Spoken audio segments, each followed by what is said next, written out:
I am telling you that it will be very difficult for any Nigerian to have problem in Ghana when you do what is right, because the laws of the land works. Will you prefer people like me who will make that money and invest it in Ghana than the people who will take the money off and cause problem and crisis within our economy? And we are suffering in West African country.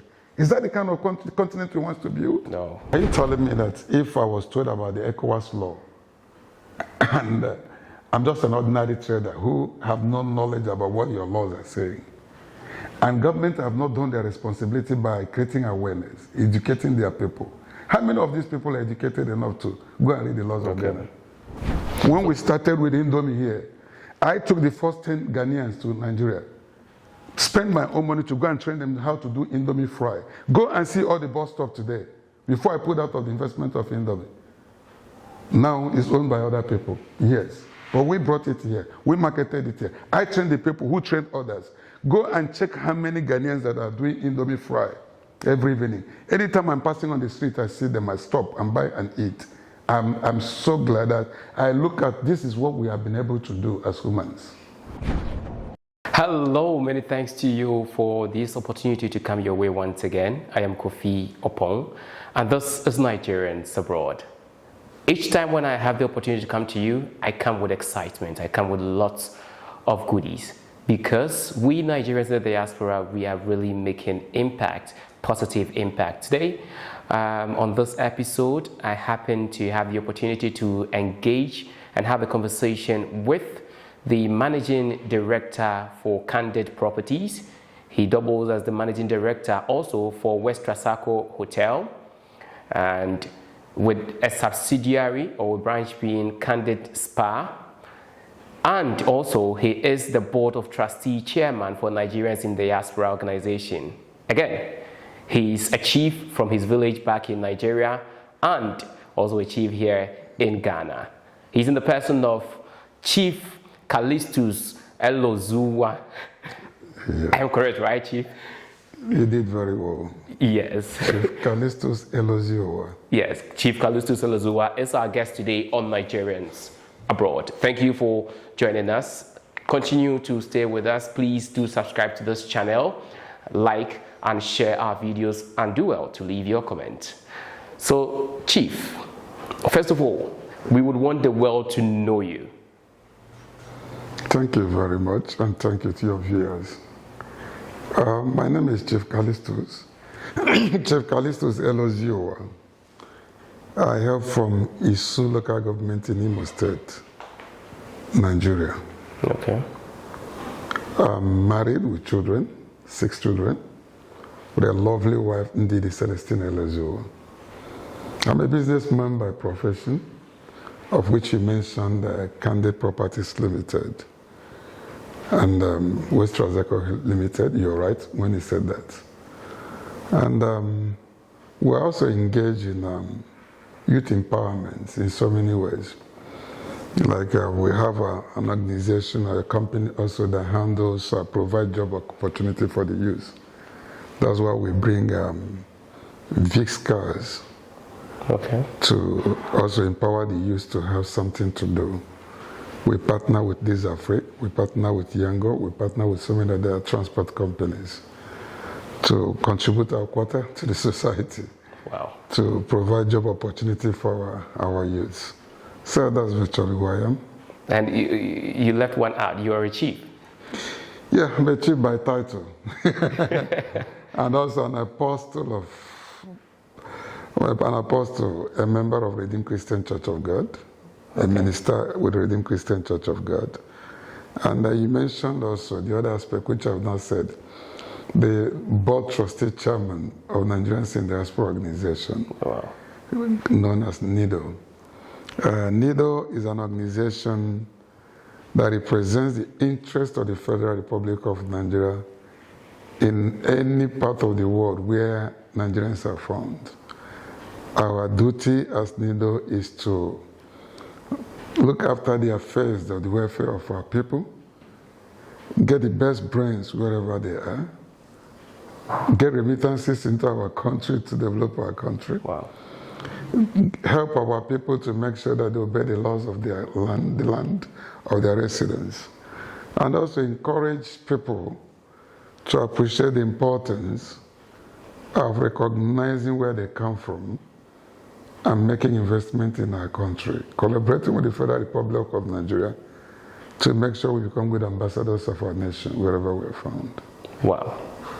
And you are the Board of Trustees Chairman? Yes, I'm the Board of Trustees Chairman. I mean, rising to this status or level in life, can you please walk us through?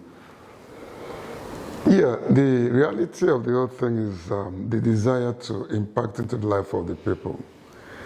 Yeah, I've come to understand or realize that there is no success without a successor. And for you to build successors, you have to impact into their life. Wow. And it is what you invest in their life that produces the result you expect. And that cannot be achieved except you have the authority in terms of leadership, or you make yourself available to be able to serve the people. So that's why we choose to serve. And it's through that service that we got to where we are today, that people trusted that we can be in a position to direct them as their father and lead them rightly. So that's how the trust came about. And I was selected to be the head of Nigerians and Diaspora Organization, the Board of Trustees Chairman. The whole world, worldwide? That is for Ghana chapter. For Ghana chapter. So within the African continent, I'm also a Board of Trustees member. Okay. Within the worldwide, I'm also a member of the Board of Trustees. So it doesn't stop only in Ghana. I'm involved in the African Diaspora Commission. We call it Nido, Nigerians and Diaspora Organization within Africa. Then the worldwide, I'm also there. Okay, so Chief, I mean, since we've started with Nido, let's go into Nido a little bit so that later when we go for a break and we return, we'll come to you and then we'll get to look at you leaving Nigeria, your homeland, to another country, living there and all of that. Now, with Nido, could you please walk us through the vision and mission of this very organization? Yeah, Nido is an establishment of the Federal Republic of Nigeria under the Foreign Affairs. Yeah, that is where you have the leader of Nido in the name of a person, Abike Dabire. Okay. We call them NICOM in Nigeria, Nigerians in Diaspora Commission. That is NICOM. Our head is Abike Dabire. The federal government thought it wise that it's important we put together Nigerians abroad because we are producing a lot of talents, professionals in different fields. If you go to the economic situation of Nigeria today, find out that outside the oil, outside the gas and other agriculture, I think the next highest this thing you can get is remittances from abroad, which means we are contributing to the development of our nation. And during Obasanjo administration, he thought it wise that it's important we put all these people together. And we used to have issues where Nigerians are treated anyhow. So federal government of Nigeria wants to know what is happening to their citizens. Federal government of Nigeria wants to know who are their citizens outside. Federal government of Nigeria wants to know what they do. Federal government of Nigeria wants to know how they can come and help to develop the nation. That was what gave birth to Nido. Wow. To be able to bring these people together in different continents, best the best brains there, and encourage them and advise them to see their country, that they should be part of building of that nation. And we choose to do that because we have no other nation except Nigeria. And we are committed in building Nigeria. Wow. So you have outlined the reasons or purpose for which the organization was established. Yeah. In your capacity, would you say that we are achieving the results? I believe that success is not achieved overnight. It's a gradual process. The first thing we did was to get a commission. Second thing is to establish the NIDCOM, which has been done. The third aspect of it is now to have the policy, which has been done.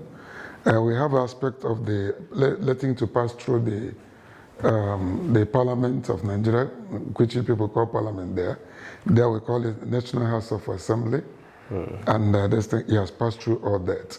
So he's a satisfied body by the federal, recognized by the Federal Republic of. He has his budget. Now, that has been successfully achieved. Now we come to the aspect of implementation. Fortunately, we have a wonderful woman who has passion for humanity. Not just because she was put there as the chair lady of the chairman of the organization, but naturally when you have one-on-one contact or discussions with her, you appreciate that they have a woman that God selected to lead that organization. Wow. She who cares to know what is happening to Nigerians. And based on what she has achieved within the first 4 years, which I was actively involved, I can tell you that we are achieving that gradually. I can mention so many things we have done. Please do, Chief. Yeah, we have the issues that has to do with the Nigerian traders in Ghana. Let me start with issues of Nigerians in Ghana, which has been an issue where the Ghana law says an average Nigerian is not supposed to trade in the open market of Ghana, Ghanaian open market, except you fulfill some legal, according to the Constitution of Ghana, that you must have an investment of not less than $500 to $1 million made, which means you'll be registered with what we call the GIPC Ghana. Then you can be able to trade within the open market. This has been one of the challenges we have. But on our own side as foreigners, we believe in the protocol of the ECOWAS, and which I believe Ghana government signed into that protocol. Nigerian government is part of that protocol.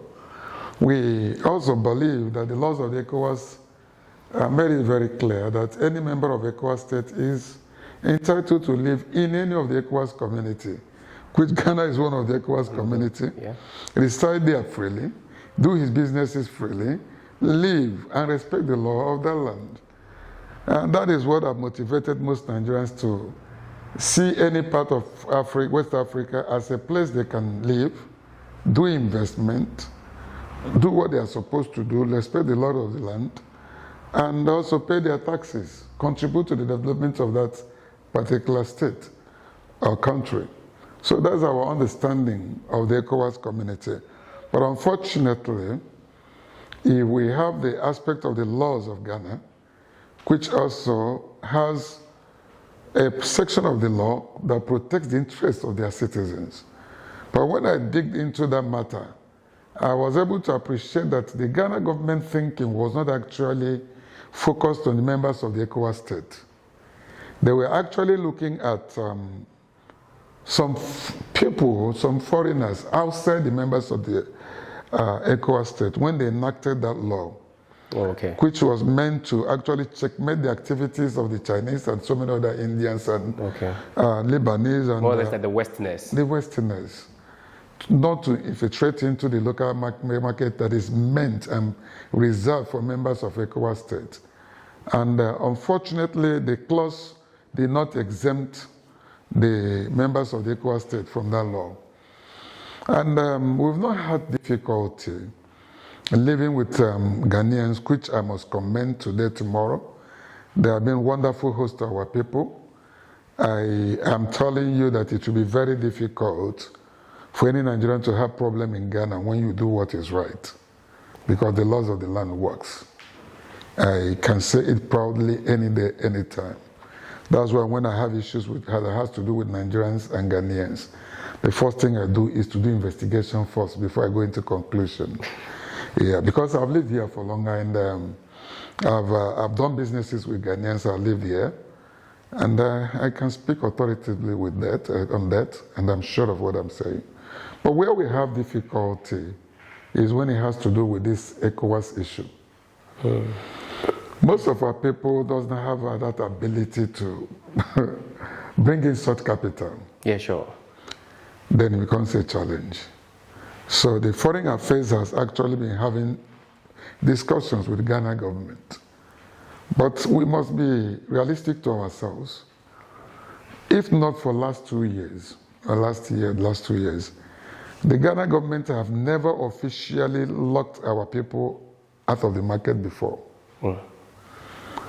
He was, during this last election, he has always been the Ghana Union of Traders Association that takes the laws into their hands to tell the Ghana government that they are the ones that will enforce their law, instead of leaving it into the appropriate government institutions to do that.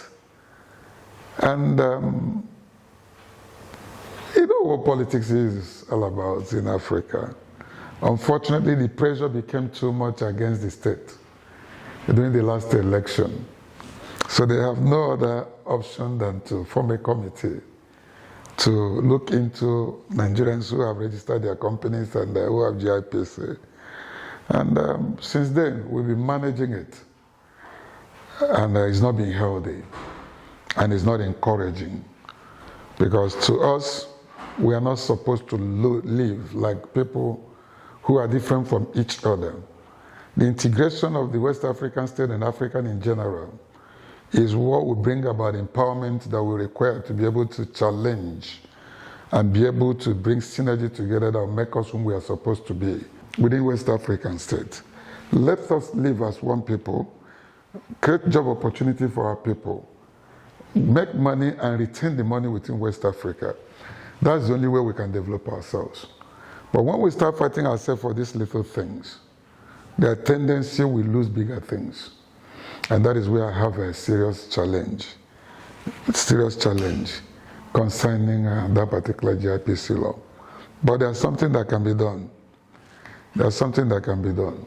While we are working towards the government finding a solution through the diplomatic arrangement between the two states, we have decided to do something. Okay. Through Abike, through the Minister of Trade and the Nigerian Embassy. We felt that one of the things we can do is to start building Pan-African Mall. If Chinese can own more, Nigerians can own more. Africans can own more. I don't see why we'll be pursuing members of ECOWAS state out of our markets, but we can leave Melcom to be even on our streets and the markets and sell it. Everywhere. Everywhere. It's an error. A big error. And Melcom, go and trace the origin of Melcom. They are more of Indians. Indians, yes. So you allow an Indian, because he's been able to get assistance from where you don't even know. They have their Exim Bank that can give them loan with a lesser interest of our 3%. And they want him to come and compete with us here, where before you can access a loan, you pay about 25 to 30%. The government is not helping us. Then you allow the same people to go and take $1 million and bring it to the country, find a way of taking it back, and establish their company, pretend as if they brought investment into the country, take off takers investment from our people, use it to reinvest into their companies, and now you allow them to retail, and you allow your own not to retail. That's an error. We have so many other supermarkets. Look at Chinese mall, retailing. So very soon we are going to see the organization. That's why we thought it wise that is important we start having our own mall. The Pan-African Mall. Pan-African Mall. I think, Chief, we will have to go into this Pan-African Mall project, but let's go for a quick break and come back. Thank you. Please stay with us. Thank you.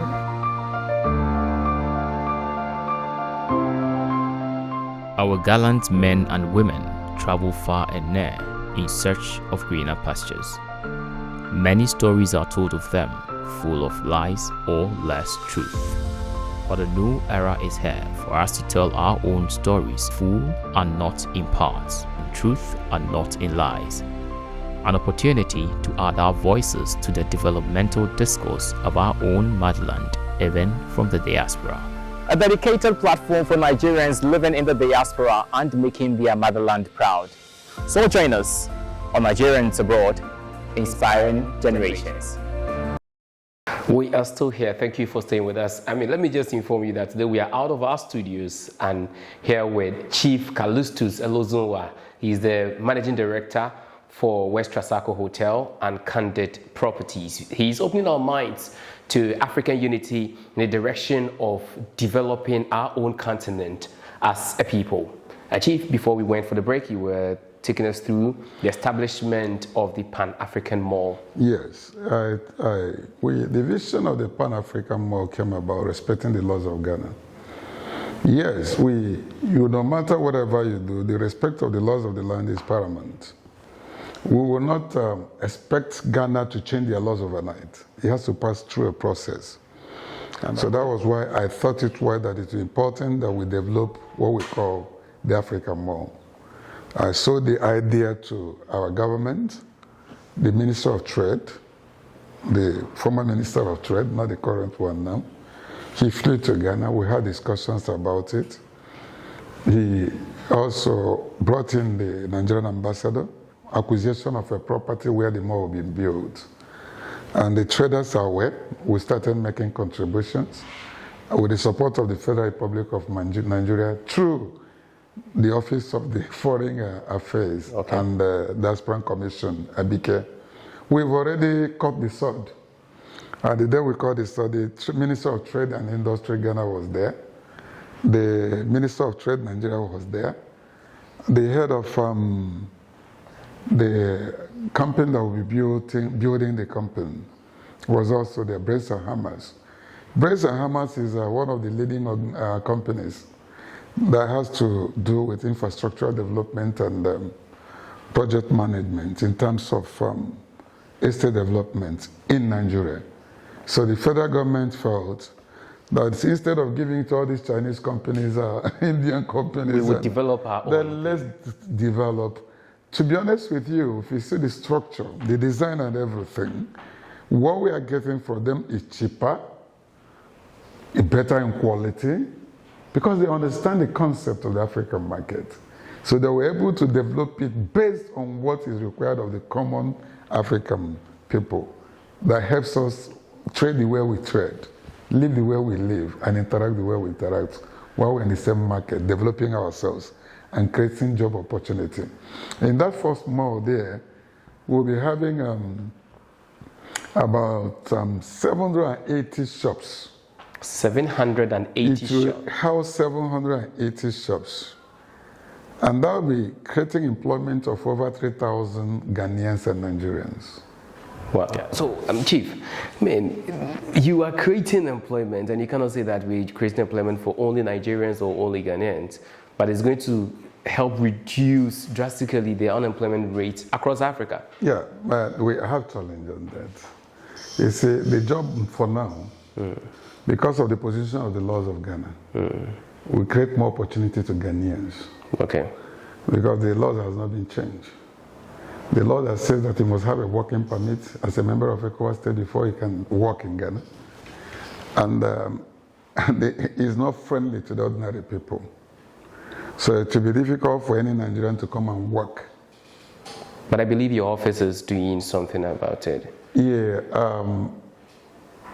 it's a problem. There's nothing much we can do except the leaders of the two nations decide to do something about it. Let me just give you an example so you understand where the angle I'm coming from. For a Ghanaian to have to live in Nigeria, work in Nigeria, if at all he wants to have his resident permit, he spends less than 70 cedis to acquire resident permit. To acquire resident permit in Nigeria. In Nigeria. If a Nigerian wants to live in Ghana, have his company registered, owned by him, without going into marriage with a woman he not even know. What that means, he has to bring in that investment of $500,000 to $1 million. Oh.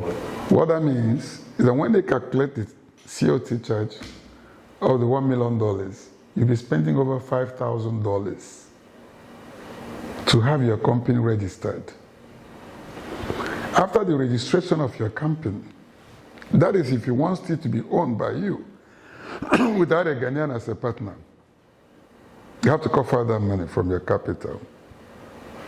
Then you have to bring in that money either through equity or physical transfer into the Ghanaian bank before you can have the GIPC license. How many members of the ECOWAS states? How about the acquisition of the resident permit? That is what I'm saying. This is the first step. Okay. Because you can't get the resident permit except you have a company. You must have a company before you can have the resident permit. Then when you have now registered this company, then you proceed to go and have what we call non-citizens ID card. That's $120. Your TV will be turned off in 1 minute due to the TV's auto power off settings. To keep the TV on, press any buttons except the power button. Okay. Okay button. Then after the $120 non-citizens card, you go and do medicals. That medical, you do it every year. These non-citizens, you do it every day, every year.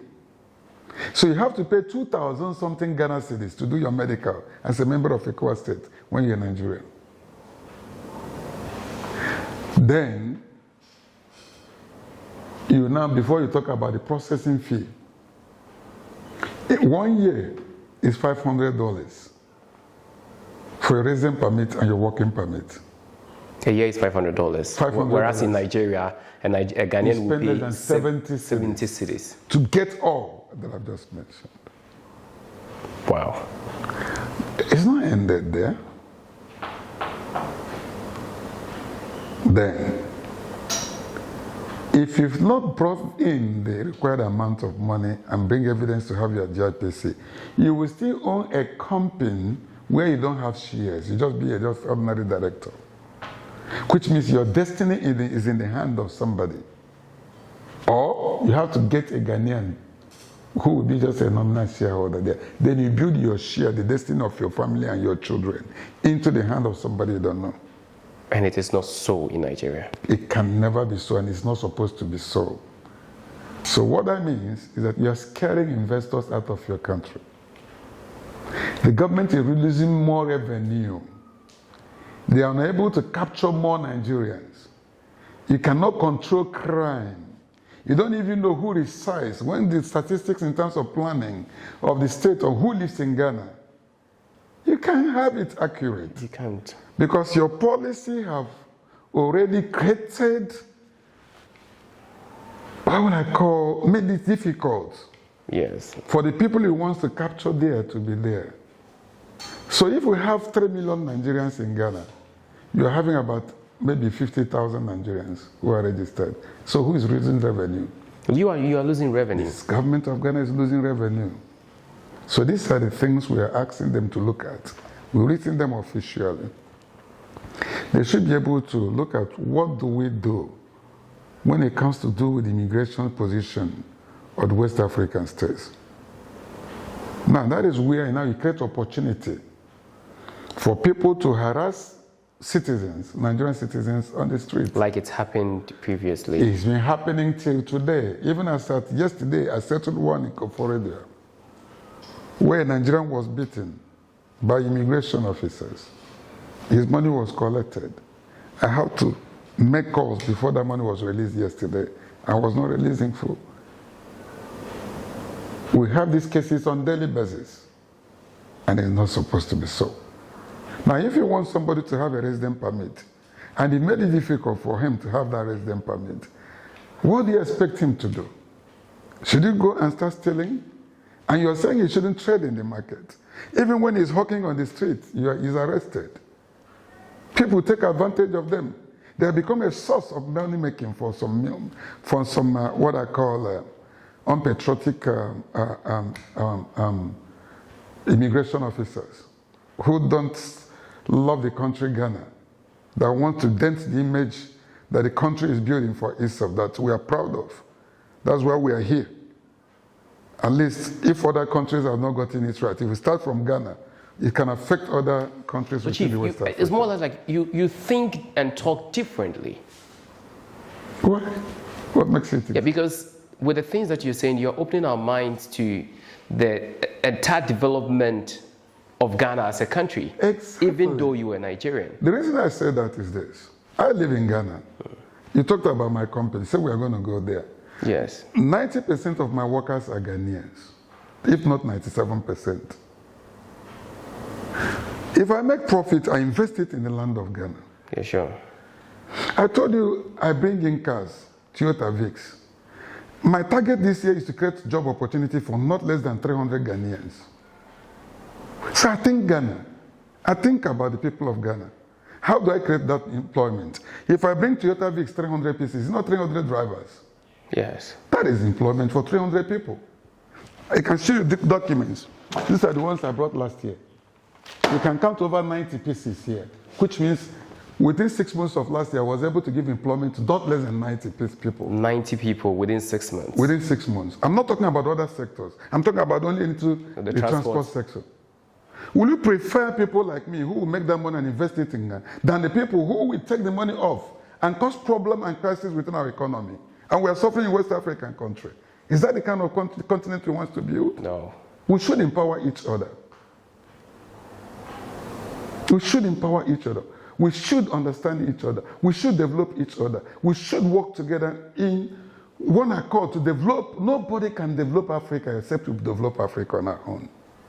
And that will only come when we share knowledge, when we appreciate each other, when we respect each other's culture, when we respect the laws of each country. And then get our leaders to appreciate the importance of getting us to live as one people. They should stop dividing us. Do you think our leaders are dividing us? Are they not the ones that made the policy? Before the policy was made, were Nigerians and Ghanaians not living together? We were living together. Was there any problem? This entrepreneurship you are seeing within the Kohus and other people you are seeing today, was not impacted by Nigerians through relationships? When we started with Indomie here, I took the first 10 Ghanaians to Nigeria, spent my own money to go and train them how to do Indomie fry. Go and see all the bus stop today, before I put out of the investment of Indomie. Now it's owned by other people, yes. But we brought it here, we marketed it here. I trained the people who trained others. Go and check how many Ghanaians that are doing Indomie fry every evening. Anytime I'm passing on the street, I see them, I stop and buy and eat. I'm so glad that I look at this is what we have been able to do as humans. Introduce that little small-scale entrepreneurial spirit that ordinary person cannot take 2 cartons of Indomie in the evening, fry it and sell and make some little money to help himself. That is what we're supposed to be doing, imparting each other with knowledge. But nobody knows how it started. It started from this place. You see it everywhere, nobody don't know how it started. Go and ask Sundar. I'll bring all the documents that shows when we started, when I took the first badge. And people I started them with. That is what we are supposed to be doing. Okay, Chief. So away from the fact that the laws of Ghana, and I believe it may not even be Ghana alone, but other parts of Africa, our laws are not friendly to our own people. Sometimes we also have other nationals travel into the country, and in as much as they know that these laws are there, we need to abide by them. Some people also, deliberately decide to flout authority or the laws.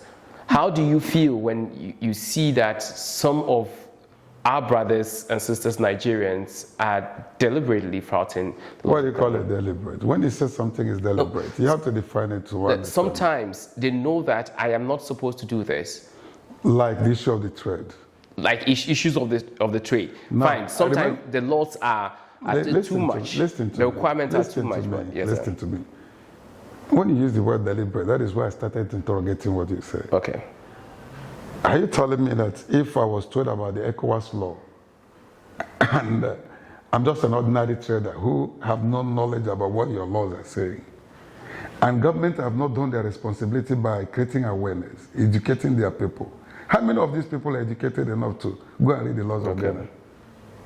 They are only told about what they call the ECOWAS state. You can go to anywhere. Which means that we have issues of sensitization. Exactly. So when he said deliberate, that's why I have a problem with that. Okay. Myself did not know about it until I came to Ghana. Wow. Do you understand what I'm saying? Yes. I came to Ghana 1992, 93. I came here and did feasibility studies and in terms of the progress because we saw Ghana was moving. And I thought it was that we need to move along with Ghana. Because the Ghana is developing faster than the people. While in Nigeria, the people are developing faster than our nation. So when you do that, you create opportunity for foreigners. And that is one area Ghanaians need to work hard and see how we can close that gap. Ghanaians stay and wait. While the government of Ghana are giving them a whole lot of opportunity for them to develop. I'm sorry, somebody might not misinterpret what I'm just saying, but a state needs to grow along with the people. When your people are behind, your growth will benefit foreigners than your people. Okay. What that means is that, you see, in Nigeria, in Igbo land, we have what we call, there is a system that works for us. You cannot be poor because you're poor from a poor family. You can only be poor because you don't have character. You understand? So I can go to my village and take about 5 or 6, 7 people, bring them to Ghana, train them, give them assistance to start their life. Yeah. And after serving me for 5 years, even if they didn't go to school, their own school is to learn the trade through me. So they would have acquired enough knowledge that will help them to establish themselves and also become. And from there, they will have enough money to train their children. Then you are transforming the next generation. But that is lacking in this place. The poor gets poorer, the rich gets richer. And when you create that vacuum, something will occupy it. Yeah. Every vacuum you create in life, if you don't take time, something will occupy it. So how do we close this very gap? Wow. And also with the issue of this sensitization, I mean, the laws of Ghana are there. Perhaps the Ghanaian government is failing to really give that educational information out to the people, and also ECOWAS. Yes, just let me look at what we can do for ourselves as citizens outside the government first. Okay, that's fine. Yeah, I told you now that about 90-something% of the people around me are Ghanaians. Yes. Initially, they were not qualified, but now they are qualified. I'm not at the side, they are working. I've been able to build some of them. That is to tell you, not because Ghanaians cannot do it. It's because nobody has told them how to do it sincerely and encourage them to get it done. We need that encouragement. We need to accept them. We need to accept each other. We need to be open to each other. We need to not come with this judgmental kind of mind, I'm better than this person. Bring that person and have that spirit of mentorship and see yourself that you have a responsibility to train for somebody to become. Wow. With that, you can impact genuinely. And with that, you're alleviating poverty. You understand? Yes, sir. So many people now that serve me, I've given them money to go and open shops. They must not serve me forever. It's an error. You personally give them money to go and study our businesses? Yes. Now, what I've done is I've expanded my business. If I bring 10 containers, now I can bring 20 containers. Because those their branches there, they don't have the capital to import now. They'll be selling my product at a discounted price. So if I'm selling for 200 cedis, I give it to them for 170. They make their 30 cedis, profit for themselves. They'll help me, those outlets. I'm not there, I'm not paying salary, I'm not paying workers, but they are making profit, and they will do everything to make sure that business succeeds. Because I build trust. That is how to develop the people. So when we do that, that is what I talked about, relationship between us. These ideas I'm sharing now is an idea that can help all. More or less like free consultation. You understand what I'm Yes. saying? If we allow ourselves to integrate within each other, live within each other in harmony, I'm not saying we don't have the bad eggs. We have a lot of Nigerians who are doing what is not right. And that should not be encouraged. These are not the people I'm speaking for. Okay. I'm not speaking for people who will come here and rape. I'm not speaking for people who will come here and do fraud. I'm not speaking for people who will come here and rob. I'm not speaking for people who will come here and think out of impunity they can do whatever they like in the land of Ghana. When we do that, we're turning this Ghana to become like where we say we don't want such to be. So that is not the people I'm speaking for. I'm talking for the people who have genuinely come here. I want to legitimately do something for themselves. They just want to survive. Within our unions, what we do, if I have a young man that is walking on the street today, I don't just tell him, leave what you're doing. I bring him to leave what he's doing. I go and get him a truck to push. I go and guarantee him before one of our brothers who imports accessories, and he puts it in the truck. You see them on the street on daily basis, selling phone accessories. Yes. When he does that for 1 month, 2 months, you go and rent a shop. Before you know it, he becomes an importer. Gradually, you build the people out of poverty by encouraging them. And the moment he starts making that money, he will not go and steal again. The moment he starts making that money, he wants to grow. The moment he starts making money, start thinking like a human being. He will no longer live on the street to go and join bad people, to go and create bad image for our nation. That's how to take them out. Wow. So, I mean, very soon we'll go out of the Nido organization, what we are doing, and all of these, and then come to your business as managing director for Candid Properties and then West Trasaco Hotel. Now, when people want to, how do people get to join, or Nigerians? Every Nigerian is a member of Nigerians and Diaspora Organization. Okay. But then we have what we call the leadership and administration. Okay. But that's you why don't have membership? We have membership, but as far as we are concerned, it must not be a member before we intervene when you have an issue. Okay. Let me just give you an instance of what happened in Dodua last time. I was here, they called me, the commander there called me. There are crises over there that we should come over. I went there. Wonderful. If I tell you what the police, Ghana police did, I'm telling you, you salute the officers there. God will keep them wherever they are. The police went out of their way. They were going from house to house, wherever they hear Nigerians are living. Go there and bring them to the station to save them, to protect them, to make sure. Wow. And when we went there, we took so many of them and paid for hotel for them to sleep. The police never slept for 2-3 days in Dodua. Nobody publishes such a thing. Nobody speaks about such a thing. Exactly. We need to talk about it. Not only when they have done something wrong. When they are doing what is right, we should talk about it. The next day, I went back again with the camera, my team, and we went to Dodua Hospital, went and paid the bills of our boys they wounded, paid their hospital bills with our own money. Encouraged them, took some to Kasua, took them to Oyibi and so many other places, gave them where to sleep for 2 days, asked them keep quiet. Then I went with the police to the mosque that Friday and spoke to the leadership of the mosque there. They gave us audience. We spoke to the congregation, and they were able to understand why they shouldn't attack Nigerians, until they shouldn't take the laws into their hand. Spoke with the women's wing, and at the end of the day, you find out that today it's established that that guy was not killed by Nigerians. But Nigerians were brutalized. Their houses were vandalized. They were beaten for a crime Nigeria never committed. Just because somebody somehow just decided, because he hated that to hear that name, Nigeria. So anywhere he hears crime has been committed, so the assumption is that Nigerians have committed crime. Is that the society we want to live? No. Is that what we want to build? No. Do we now condemn the whole Ghanaians? Well, the same police officers who helped us to make sure that laws, the people there are brought to book, are they not Ghanaians? That's why I hate it when people want to condemn Nigerians. That's why I hate it when people want to condemn the totality of Ghanaians. It's not right. Well, I understand you.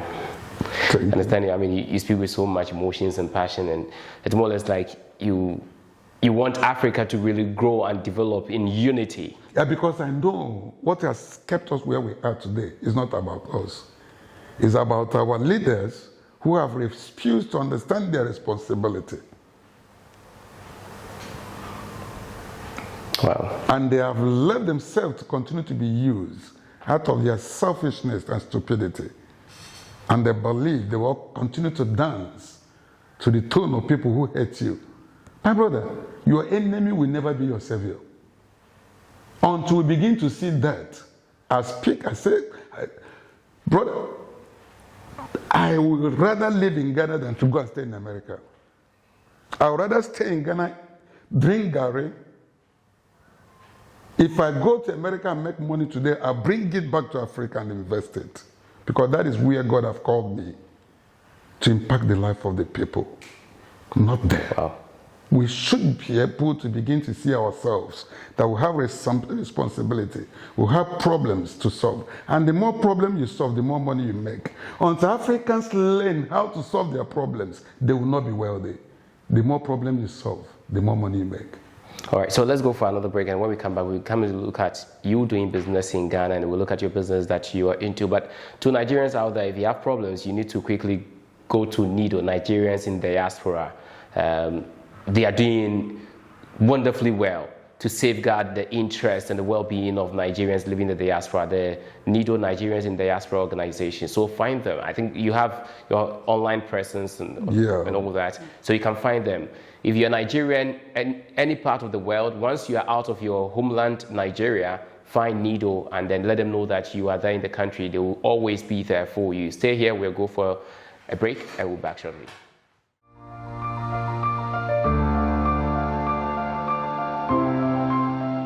Our gallant men and women travel far and near in search of greener pastures. Many stories are told of them, full of lies or less truth. But a new era is here for us to tell our own stories, full and not in parts, in truth and not in lies. An opportunity to add our voices to the developmental discourse of our own motherland, even from the diaspora. A dedicated platform for Nigerians living in the diaspora and making their motherland proud. So join us on Nigerians Abroad, Inspiring Generations.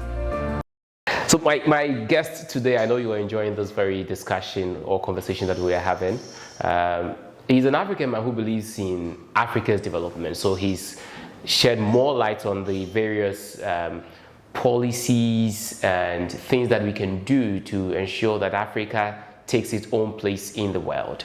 We're also here with Chief Calistus Elozieuwa. He's a Nigerian chief back home and then here in Ghana, and he's a businessman. We've discussed the Nigerians in the Diaspora Organization, and then he's thrown more light on the things that they are doing, and even the establishment of the Pan-African Mall, of which they've cut a sword in Ghana, and it's going to start in Ghana. And I believe that this year they will start the project. Yes. Yes, hopefully. And we'll see made in Africa products being, sold on the various stores in the Pan-African Mall. Africa can do it too. But now let's talk about your business. You're a businessman. You mentioned that professionally you're a businessman. I am. And you've been in Ghana for about 30 years. You said 1993. Almost 30 years. Yeah. Yes, about 1993 thereabout. Yeah, getting to almost 30 years. What business did you start in Ghana first, before coming to the real estate and hospitality industry? Yeah, when I came into Ghana, I did food. Food. That is the distribution of Indomie. Okay. We started the distribution of Indomie in Ghana. Oh, wow. And we did, I did also export of Ghanaian products into Nigeria, Medisoft. Okay. I have all the documents to prove what I'm saying. So we were exporting Medisoft from Ghana to Nigeria. Also, we are doing Indomie from Nigeria to Ghana. Okay. Yeah, that's how I started. Then, before I went into real estate, because then I noticed that most Nigerians were not interested in investing into properties in Ghana for fear of unknown. Sometimes speculations can be so destructive. Okay. When it's not founded in truth. So I decided to go into real estate, and I realized that the laws of Ghana works. That if you do the right thing, you are secured in Ghana. If you do due diligence in whatever you do, the same law that protects a Ghanaian will protect you. But if you think you can do just whatever you want to do, however you want to do it in the laws of Ghana, when the laws of Ghana catch you, you pay the price. And the people might end up going to speculate that if you buy property in Ghana, you have problem. Ghanaians buy property in Ghana and have problem. It's not only foreigners. Anybody can have problem when it comes to the issue of property acquisitions in Ghana. That's why you need to do your due diligence. Get yourself to belong by accepting the people and allow them to accept you. But then you'll be able to understand the culture and how to actually work with the people. And that's how I was able to dabble into real estate, and by the grace of God, I've been successful in this particular field, to an extent as a little person, the little we are doing. So which year did you start? I'd just say about 20 years or 17 years ago. Okay, so you ventured into real estate about 20 years ago. Yeah, when I pulled my investment out of Indo company because of the Indians.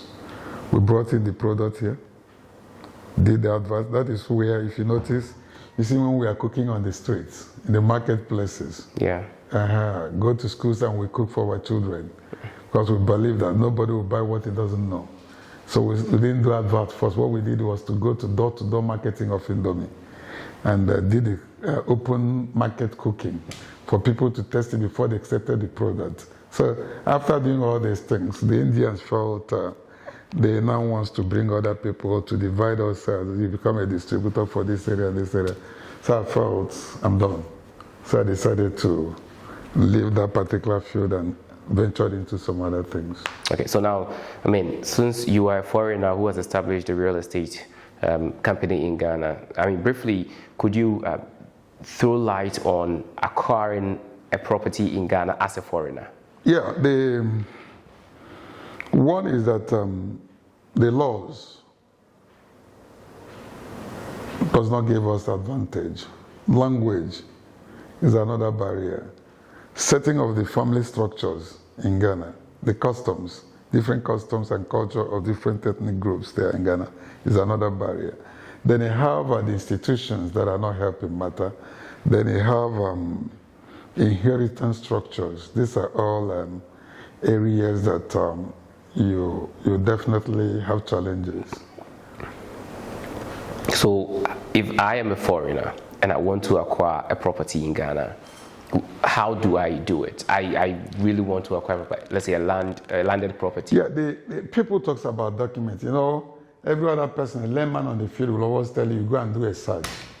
But I want to tell you that your search in Ghana does not make it that you bought the right land.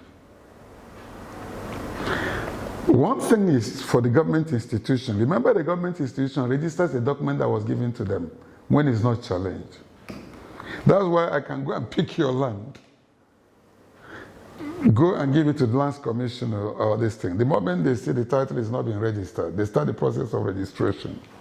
At the end of the day, they come and do what we call open publication for 41 days, if nobody contests. 90% of the people, how many of them read newspapers? For them to know that somebody is already on their land. Then you issue a certificate. Then the person comes and claims ownership. Nobody talks about the root of title. There can't be a title without a root. So as a foreigner, don't look at the title alone. Trace the root of that title. When your title, the root of your title is right, then you have a land. But if you think you have a certificate called title, if your root is wrong, your title becomes a toilet paper. That's why you can go to court today, and the court can nullify a title and reverse the land to the rightful owners because they are the right root of title. So you need to watch that carefully. And what again? Now, you're having free consultation. Yes, I mean, we just want to help. There are other Nigerians abroad who may want to do this. The next thing you need to do is you must actually be careful of who you're buying land from. That person's capacity. You need to do a proper check. Don't ignore the government institution like though I've talked about the lapses we have there, but that doesn't mean you ignore them. Another area is that you must look at yourself as a foreigner. The money I'm investing today, what if I need that money tomorrow? Can I have a buyer to buy that property? Because there are areas you invest your money to sell becomes a problem. But there are also areas you invest your money. Then, when you want to sell, you see that it appreciates faster than some area. Let me give you an example. Where you are seated today, when I came here, I bought the land for 6,000 cedis. Wow. Now, the lands are sold for $130,000. Or is city equivalent. It's about knowing where to invest, how to invest, and right area to invest. And also, if you want to acquire land, I think the next thing will be you come to Candid Properties Limited. You're welcome. It's very important that you come to them and they would be able to lead you to get what you really want and the value for money. So how do you find the real estate industry in Ghana? It's an area that is untapped. Because Ghana is a country that is growing. Ghana will continue to grow as long as we continue to have good leadership. But one thing I want to advise Ghanaians in general and Nigerians is that we should be ready to help the government. Sometimes, let me give you an example. I'm not into politics. Yeah. I don't want to dabble into Ghana politics. But there are some certain policies that when the state brings it, we should capitalize on it. Let me give you an example.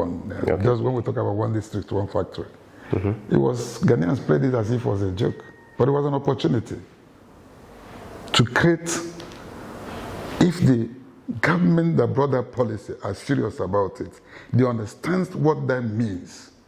They planned it properly and put strategy on how to make it work. That is what Africa needs to develop. If you ask me the first thing to recommend for any African state today, I would recommend one district, one factory. Why? The reason is that it will bring development. It will empower our people. It will create job opportunity. It will make us belong and know that this is our own. And it will stop the integration of the people from the rural areas to urban centers. It will help us to develop what we produce in our different districts and different localities. And people can be proud of what they own.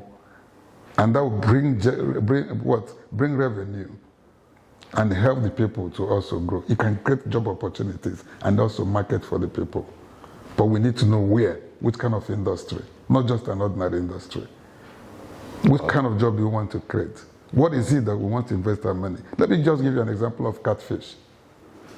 When we started doing catfish here, Ghanaians don't eat catfish, but today catfish is everywhere. It's everywhere. Yeah. Point and kill. Come, I'll go and show you where we started it.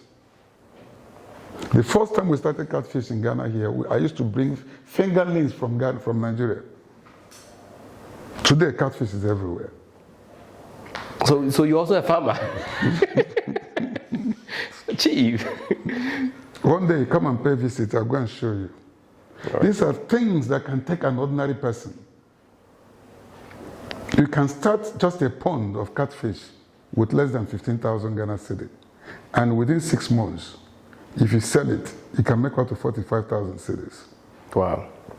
That's like... And you can do it even as a civil servant in your house. You don't need all the space. So you can augment your revenue. And the stress you have in terms of the salary you get from your office, that can help. There are so many things we can do as a people. Go the back of where you're staying here, my workers here now, they have plants. The vegetables they used to cook here, they are all from this place. But we will use it to put flowers, to entertain people and make people become whom we are not. We need to sit down as a people and ask ourselves, what do we do to change our thinking, our orientation? That's exactly what we are doing. I talked about the issue of transportation. Exactly. I talked about transport, candid properties. You will ask yourself, what will a man doing estate be doing with transportation? Yeah.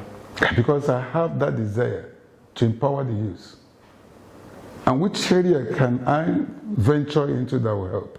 I have to get reasonable organizations like Liz Afrique. Liz Afrique is an African-owned company. Yeah. That is empowering a lot of people. How many people have gone there to interview them? Do you know how many vehicles they give to Ghanaians on a monthly basis?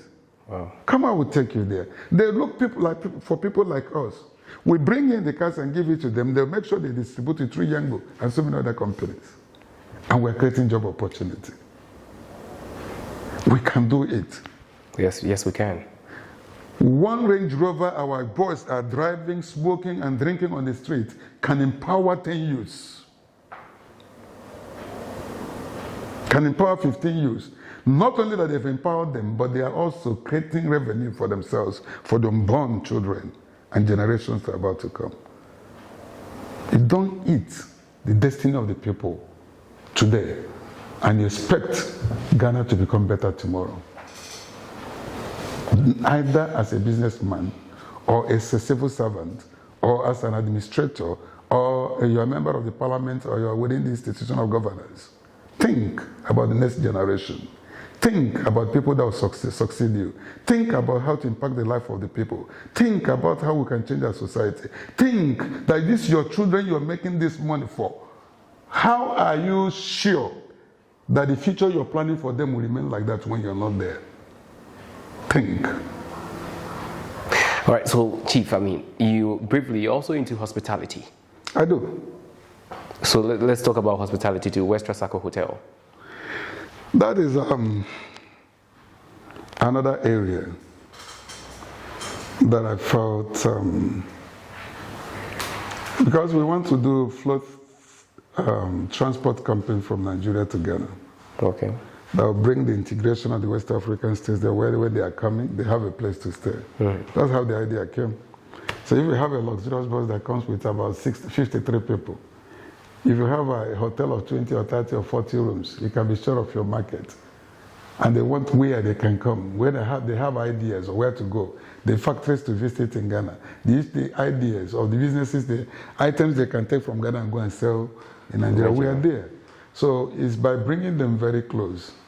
So when they come, we can educate them. Can take these products from Ghana, take it back to Nigeria and sell. You make a whole lot of money. Take products from Nigeria and bring them into Ghana. Then we need to remove the border issues that we have. Trade barriers that we have. The trade barriers that we have. That is what is hindering the growth of the made in Africa, West African products. If the government are able to look at that and find a way we can manage that, we can trade between each other. And when we start doing that, I am telling you, we'll be leaving legacy for the next generations unborn, and we'll be growing our economy within ourselves. Let's start with West Africa. The big picture of Africa is there. We believe in it. But I believe that first stepping stone is to start within West Africa. And I believe within the West African state, the first countries that can start it is Nigeria and Ghana. If Nigeria and Ghana gets anything right, it will affect other parts of West Africa. Yeah, so it's been a very wonderful engagement with Chief Kalistus, and I have enjoyed it. I know you have enjoyed it too, but we have to go now. And the last thing we do on this very project is to have our guests talk to Nigerians abroad. So Chief, this is your camera. Look into camera and talk to Nigerians abroad. Nigerians abroad and Nigerians in Ghana. One thing I want to let us know first, we don't destroy what we have for what we don't have. Nigeria is what we have today. Let's not destroy Nigeria. Irrespective of whoever that is there, as a president, as a minister, as a member of whatever, please, they will come and go. Our nation remains our nation. Nigeria is the only thing we have. Let's build Nigeria. Let's defend Nigeria. Let's protect Nigeria. Let's invest in Nigeria. Let's fight for each other. And let's project Nigeria and defend the integrity of our nation. Our nation will be what God says our nation will be. But it will take you and it will take me. Thank you and God bless you. All right, thank you very much, and God bless you too. Chief Calistus Elozieuwa is a chief back home in Nigeria, a achieved here in Ghana. He's the Managing Director of Candid Properties Limited, Managing Director for West Trasaco Hotel, and also he's the Chairman of the Board of Trustees for Nigerians and Diaspora Organization, and a businessman. He's in so many businesses. Of course, he's opened our minds to so many things that he's done over the period, and the need for us to unite as a people, Africans, so that we can together develop our continent, Africa. This is Nigerians Abroad. My name is Kofi Opon. Thank you very much for staying with us. Please do subscribe to this channel, share the videos, watch them, leave your comments. Thank you. We are inspiring generations.